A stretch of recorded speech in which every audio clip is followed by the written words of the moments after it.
আজকে পবিত্র জুম্মার দিন। জুম্মার নামাজ পড়ার জন্য প্রস্তুতি নিন। জুম্মার নামাজ পড়ে আল্লাহর কাছে চাইব দোয়া, আল্লাহ যেন সবার বাবা মাকে সুস্থ রাখেন।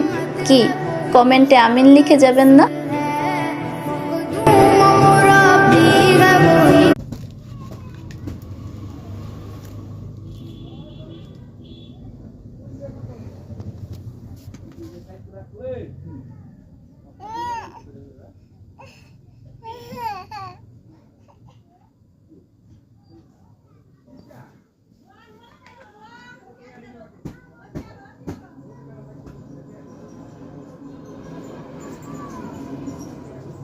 একটা বড় বস্তু নিয়ে দিয়ে না